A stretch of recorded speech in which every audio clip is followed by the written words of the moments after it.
Americans have stopped buying houses. According to Redfin, there were 966,000 active home buyers across the United States in July. That's the lowest number since records began in 2013. Meanwhile, there were 1.46 million home sellers. So if you own a home or you're sitting on a deposit waiting to buy, the next 6 to 12 months will decide your financial fate. So let's dive into the data a little more. Sellers outnumbered buyers 51% in July. That's nearly 500,000 more people trying to get out than trying to get in. 80% of major US metro areas are in a buyer's market right now, which means product supply is higher than buyer demand. Demand is obviously collapsing, but there's something strange about this market because the median existing home price still went up 2% over the year to $434,000.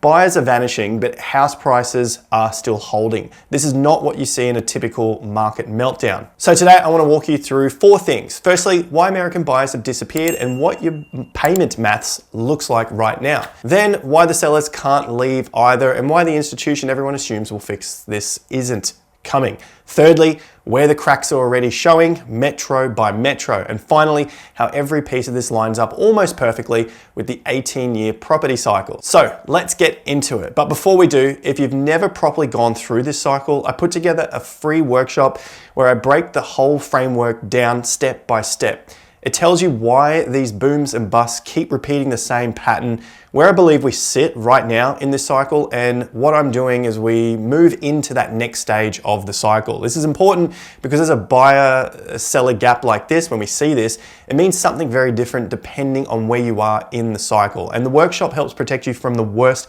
case scenarios. There's a link to it in the video description and in the pinned comment. Now, back to the buyers, because the reason for record low buyers actually makes somewhat sense. The average 30-year fixed mortgage rate is 6.67% according to Freddie Mac. Basically unchanged from 6.69% the week before and a touch higher than the 6.58% a year ago. The 15-year is at 5.96%. These boring numbers make sense when you put it into household terms. The median home is $434,000. So if you put a 20% deposit down, you're borrowing about $347,000 at 6.67% over 30 years. Principal and interest alone is roughly $2,200 a month. That's before property taxes, before insurance, which is a lot of, in a lot of these states has gone absolutely vertical, and before you've fixed a single thing on the house. So as US bond yields increase, so does your mortgage rate, which makes houses obviously more expensive and of course unaffordable for the average person. This is why Americans have stopped buying houses. Now there's a metric I want to get comfortable with here because it's going to be one of those metrics that we use quite often. You'll get it from this video. It's the buyer to seller ratio. All it measures is how many people are actively buying versus how many are actively selling. When buyers outnumber sellers, you get bidding wars, just like we did through 2021 in that post-COVID boom. When it's roughly even, you get a normal market where a house takes a month or 2 to sell.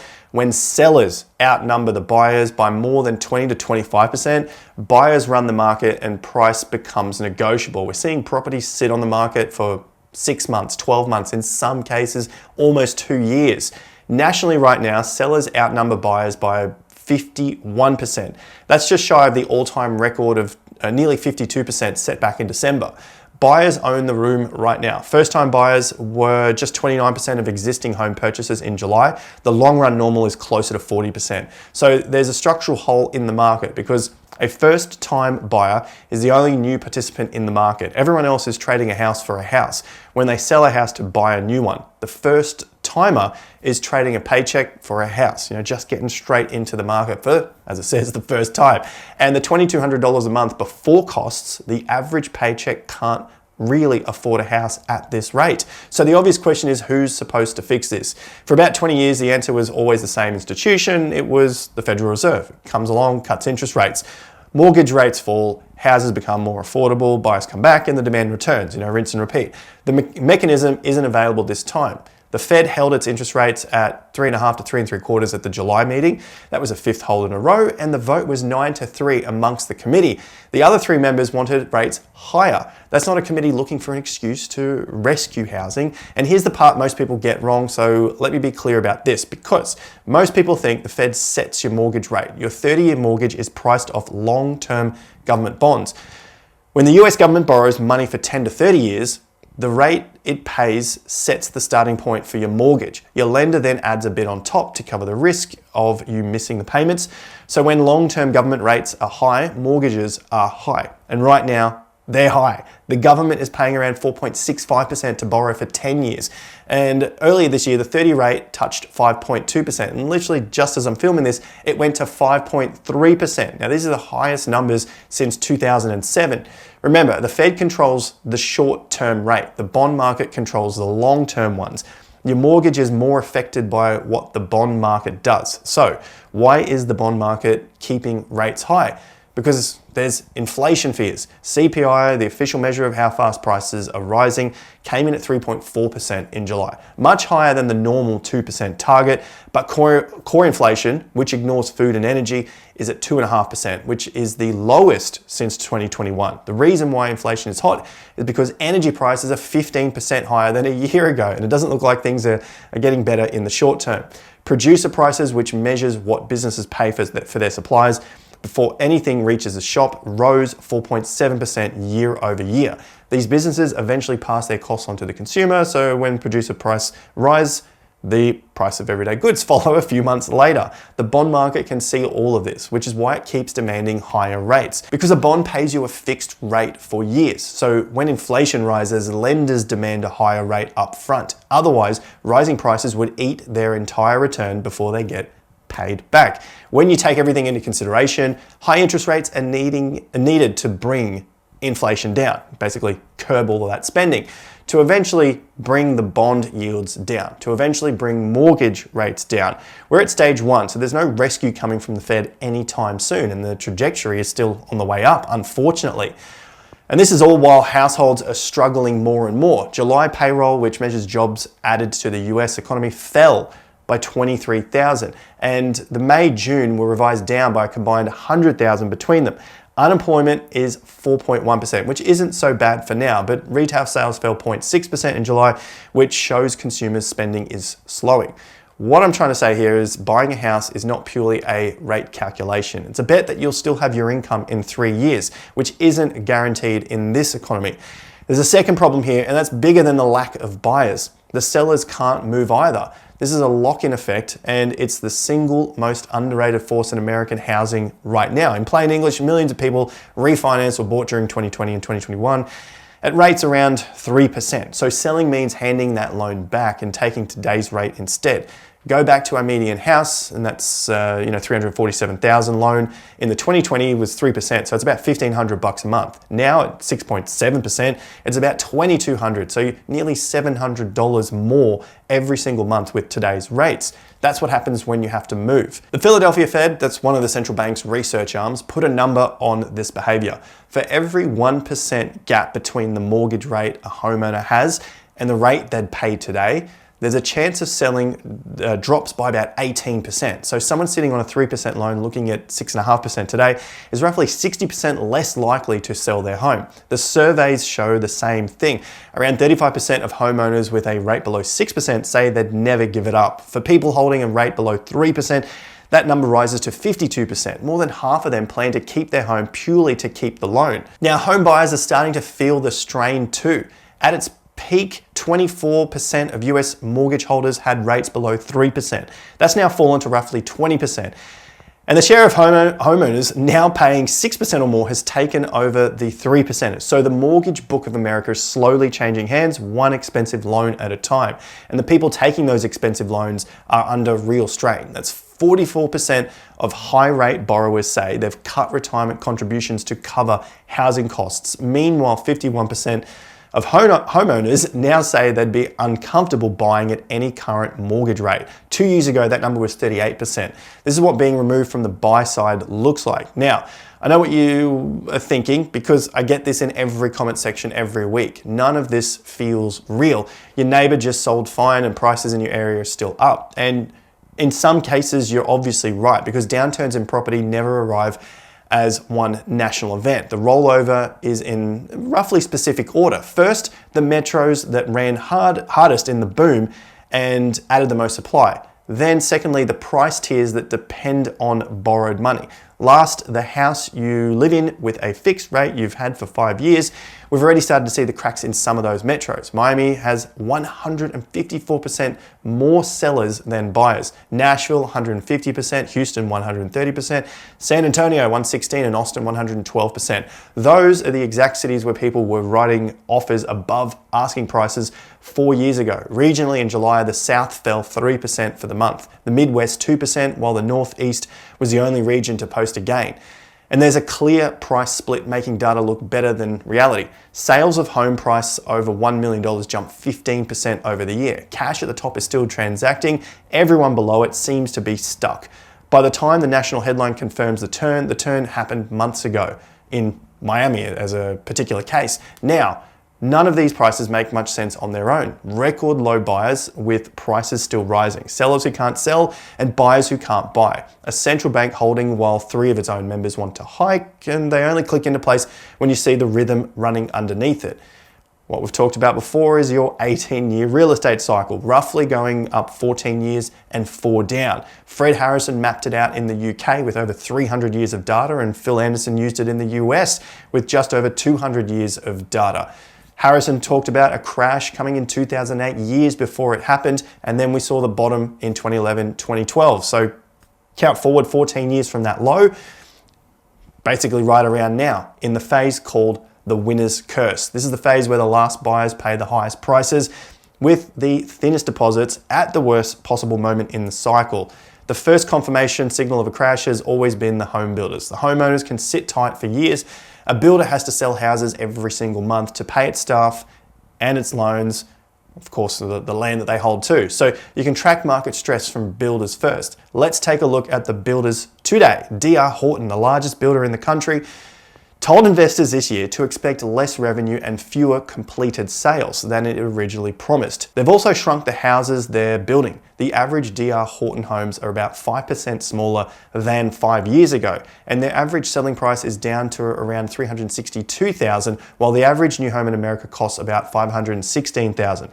So they're building smaller, cheaper houses because that's the only monthly payment their buyers can still afford. It's clear to see builders are under stress, but smart money is piling in. Berkshire Hathaway increased their stake in Lenna, another giant builder, by around 30%. They opened a brand new position in D.R. Horton, and in July they completed the $6.8 billion purchase of Taylor Morrison. So ordinary buyers are leaving the housing market at a record pace, while the biggest cash pile in America is buying the companies that build the houses. Berkshire can wait 10 years for this bet to pay off. The builders they're buying from need to sell houses this month, and they're showing us potentially early signs of a housing market crash. So you might think I'm crazy for saying this, but every cycle top came with a story explaining why it couldn't turn. In 1929, it was the permanent prosperity. In 2007, it was a great moderation. And in 2026, it's the AI productivity miracle and an possibly engineered soft landing. But let me be fair here, because I'm not here to sell you doom. There are genuine signs of life, and I'd be dishonest to skip them. In the 4 weeks to the 9th of August, pending home sales, they ticked up 0.4% week on week.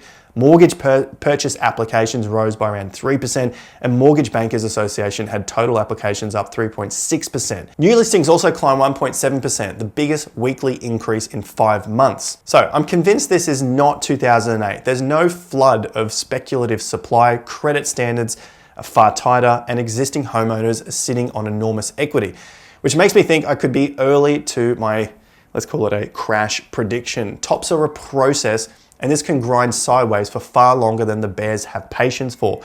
But it would be wrong to say that this market has more positives than negatives. So let's recap. First, there's an imbalance. Nearly 1 million buyers against 1.4 million sellers.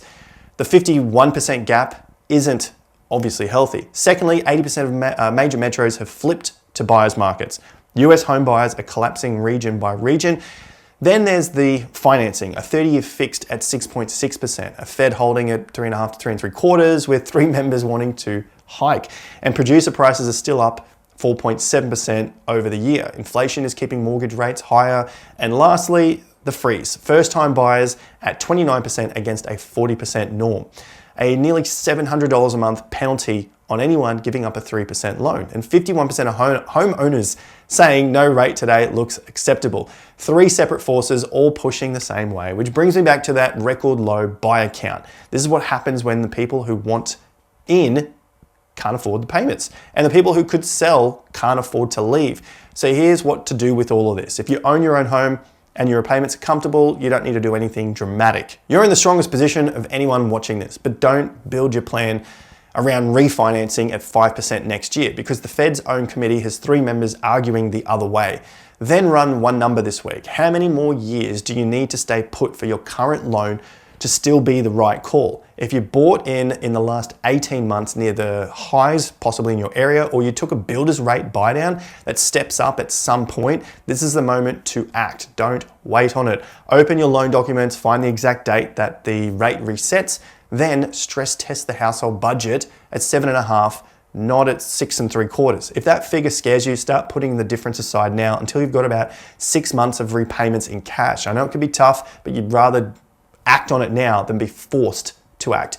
That buffer is the only thing that basically will protect you from being that forced seller. If you're sitting on cash waiting to buy, seems like patience is the best at this stage. You're looking at the market where sellers outnumber the buyers by half, and every week that position improves for you, but do not catch a falling knife on the first decent headline, because you never know how much lower we can go. What you should do is walk through open homes in the zip codes you want. Ask the agents 2 specific questions. How many days has this been listed, and how many price cuts has it already taken? And don't take their answer as gospel. Sometimes properties go on the market and then off again, which resets the days on market count. You'll have to go and dive in deep for that research on those particular properties.